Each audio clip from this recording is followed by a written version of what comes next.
Halo teman-teman, selamat pagi ya, atau selamat sore, siang, malam, tergantung kapan teman-teman menyaksikan video ini. Perkenalkan, kami adalah channel dari Bintang Mulia Homeschooling online yang berlokasi ada di Kudus, Jawa Tengah. Tetapi proses pembelajaran kami bisa lakukan dari manapun ya. Jadi siswa kami itu ada dari seluruh pelosok Indonesia. Kami punya siswa dari Jakarta, Bandung, Surabaya, Medan, Nusa Tenggara Barat, Bali, Lombok juga ada. Terus untuk yang ada di luar negeri itu Jepang, Amerika, Dubai, termasuk juga Kanada juga ada ya. Tidak terlalu mengherankan karena kami itu menjalankan sistem pembelajaran online, jadi mereka bisa mengikuti proses pembelajaran kita dari manapun. Oke, seperti itu ya. Oh ya, kalau teman-teman penasaran dengan profil kami atau ada yang membutuhkan layanan pembelajaran jarak jauh ya, jangan ragu-ragu. Saya minta teman-teman datang ke websitenya aja dulu. Jadi nanti teman-teman paham siapa kita. Di sana ada kontaknya ya, menu kontak, ada WhatsApp-nya. Silakan teman-teman WA. Karena pengalaman kami biasanya orang tua yang konsul kami itu biasanya mereka mendapatkan informasi pertama adalah dari website.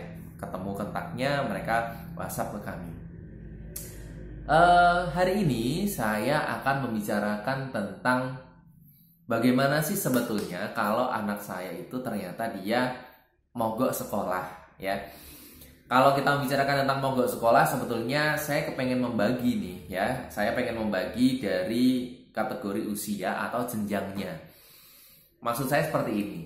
Kalau anak-anak yang mogok sekolah ini dia jenjangnya masih di jenjang yang dasar, katakanlah dia mungkin TK atau SD kan gitu. Biasanya itu ada atau dipengaruhi gitu ya.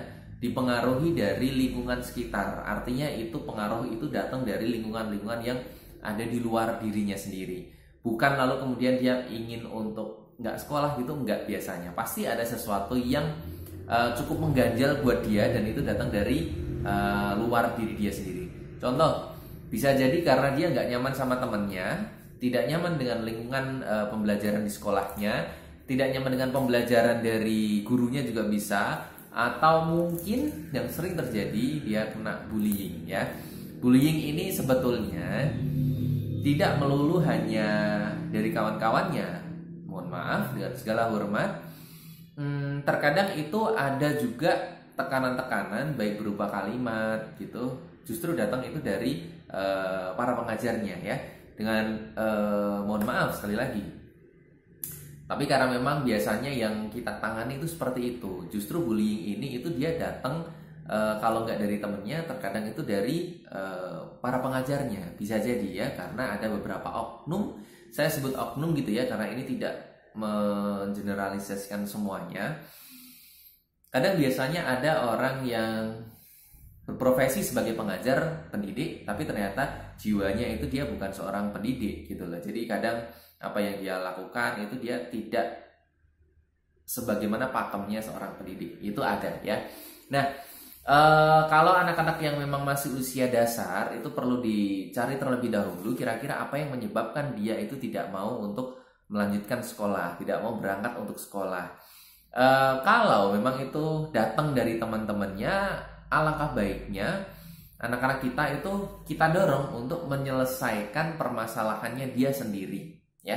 Kita coba dulu, kita ajak dia untuk menjadi problem solver dari masalahnya dia sendiri. Jangan langsung kita sebagai orang tua itu turun tangan, jangan. Kita nanti akan mencoba membantu kalau memang dirasa apa yang dilakukan si anak ini dia tidak ada perkembangannya, itu boleh. Tapi untuk mengasah kemandiriannya, untuk mengasah pola pikirnya gitu ya, dia bisa memecahkan masalah, pola pikirnya bisa berkembang. Coba berikan saran, oh kalau temenmu bilang seperti ini, coba kamu gini. Kalau temenmu itu dia maksa seperti ini, coba kamu seperti ini. Nah, coba kondisikan itu ya, seperti itu dulu aja. Karena siapa tahu nanti justru malah itu bisa menjadi alat pengembangan dirinya dia. Nah, itu kan bagus. Yang perlu kita perhatikan adalah jangan sampai nanti di usia yang masih awal ini, ketika dia punya masalah, larinya itu nanti akan lari ke orang tua terus. Nah, itu yang harus di hati-hati ya, jangan sampai nanti justru malah dia jadi sosok yang tidak mandiri. Itu nanti akan cukup repot. Nah, kalau ketidaknyamanan itu datang dari lingkungan sekolahnya, kira-kira bisa nggak untuk lingkungan sekolah itu diperbaiki ya, walaupun kita tidak minta untuk diperbaiki oleh orang-orang yang berkepentingan misalkan gitu, dari anak kita terlebih dahulu. Kalau memang tidak bisa, biasanya permasalahan tentang lingkungan belajar ini itu masalah kenyamanan hati kan gitu, sehingga rata-rata biasanya memang ya solusinya pada minta pindah kalau urusan untuk kenyamanan lingkungan ini. Terus misal kalau ternyata dia tidak nyaman dengan salah satu pengajar, ada baiknya orang tua itu nanti memberikan masukan kepada sekolah ya. Semoga sekolah Bapak Ibu semuanya ini adalah sekolah yang memang dia bukan anti kritik ya. Maksud saya seperti ini. Kadang itu ada beberapa sekolah ketika guru-gurunya itu diberi masukan, diberi apa ya, semacam pendapat. Ini loh, anak saya kok seperti ini, Bu, boleh nggak kalau dia diperlakukan seperti ini, jangan seperti ini kan gitu. Ada loh sekolah yang dia itu tidak menyambut baik. Justru malah pengajarnya ini nanti dia akan marah-marah, menganggap orang tua itu lancang kepada guru. Itu ada juga, makanya perlu hati-hati. Saya berharap semoga sekolah di Indonesia itu sudah mulai proses cara pengelolaannya, cara pembelajaran itu sudah mulai terbuka.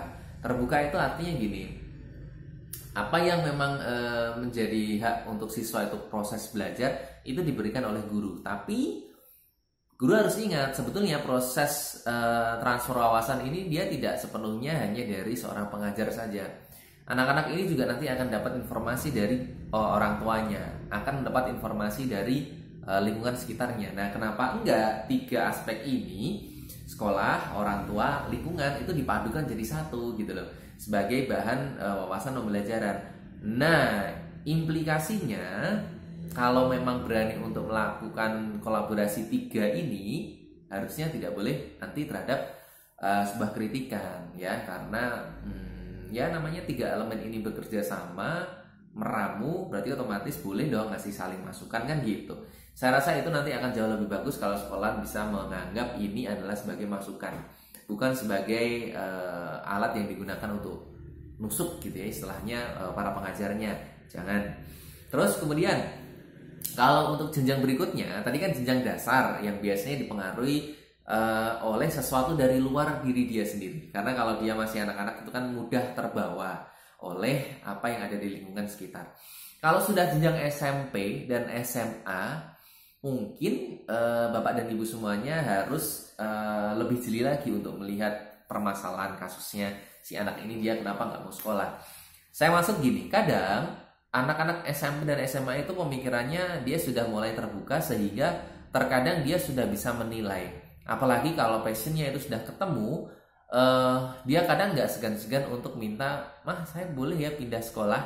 Loh, kenapa? Karena sekolah saya nggak ada ekstra musiknya, karena saya nggak bisa berlatih bola dengan intensif, karena saya nggak bisa belajar untuk melukis dengan betul-betul waktu yang panjang misal.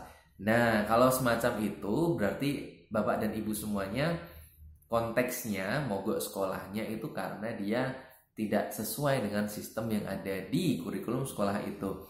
Solusinya bagaimana? Coba Anda temukan sekolah lain yang memang bisa mendukung passionnya ini ya.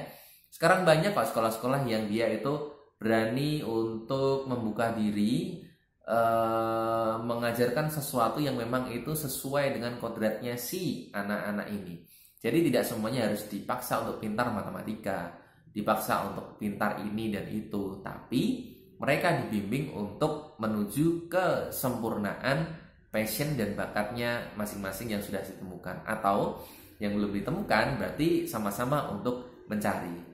Gitu Ayah dan Bunda, semoga informasi saya ini bermanfaat karena kita banyak menerima konsultasi anak yang mogok sekolah, tapi karena orang tuanya cukup kaku, mereka akhirnya terjadi crash antara anak dan orang tua. Anaknya pengen pindah, orang tuanya tetap ngotot, enggak, kamu harus tetap di situ, kamu harus bisa mendapatkan nilai, terus kemudian lulus kuliah dan lain sebagainya. Yang menjalani kehidupan masa depan itu nanti bukan kita lagi, tapi itu adalah anak-anak kita. Kita tidak bisa memaksa, kita bisa mengarahkan, tapi semoga mengarahkannya itu tidak mengarahkan dengan tali kekang, tapi hanya memberikan jalur saja biar dia menjalani. Seperti itu ayah dan bunda semuanya, salam dari kami Bintang Mulia Homeschooling, penyedia layanan pendidikan yang memang terkenal alternatif bagi semua orang tua yang ingin mengembangkan bakat dan minat anaknya.